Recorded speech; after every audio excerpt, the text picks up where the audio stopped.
Debby may no longer be a tropical storm, but the storm's deadly impacts are still being felt up and down the east coast of the U.S. The remnants of Debby unleashed heavy rain overnight in South Carolina, prompting more than 24 water rescues. You can see 3 children here being rescued from a rushing creek in North Carolina.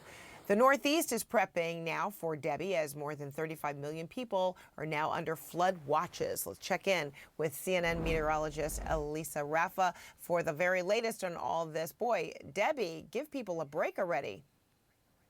It's been all week that we've been tracking this. Finally, the moisture starts to exit tonight, but leaving a trail of damage. Look at the floodwaters across parts of North Carolina, Fayetteville, many roads closed from all of that heavy rain. Plus, we had some tornadoes that unfortunately took some lives in parts of North Carolina. You could see the wind damage there, some structures destroyed. It is now post-tropical, meaning it's just losing the skeleton that it used to have when it was a hurricane, but it is still pumped with so much tropical moisture, still looking at a flood threat and a tornado threat. Wind gusts in this are still up to 40 miles per hour, so still, again, could get some gusty winds. A tornado watch is in effect for over 25 million people until 2 o'clock this afternoon. Includes places like Baltimore and D.C., Philly, and some of these suburbs here of New York, parts of eastern Pennsylvania as well. And that's because as we have some of these, what's left of outer bands of Debby, you have these little cells that can rotate.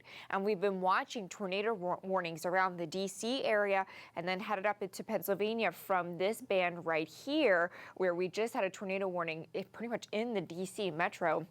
So watching again for these little spin-ups that can continue as we go through the day today. Also watching some flash flooding concerns. Washington, D.C. right now with a considerable flood warning, meaning that they're worried about the damage. Parts of D.C. just got 1 inch to 1.5 inches of rain in just 20 minutes. That's a lot of rain very quickly, and it sometimes just doesn't have anywhere to go. You can see the flood warnings really even still in effect for parts of Charleston, as well as they still deal with a lot of the lingering effects of 10 to 20 inches of rain. You can see Charleston there, and even parts of Wilmington taking on the brunt of the heavy rain in the Carolinas.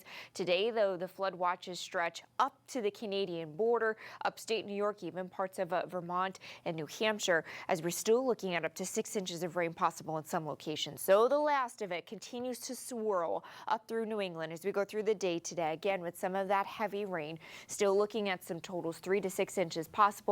And again, a lot of this rain could squeeze out really quickly, so that's what we are keeping an eye on. Behind this, we do have some development that is likely by the weekend. Fred. Oh boy, it is unrelenting, that's for sure. All right, Elisa Raffa, thank you so much.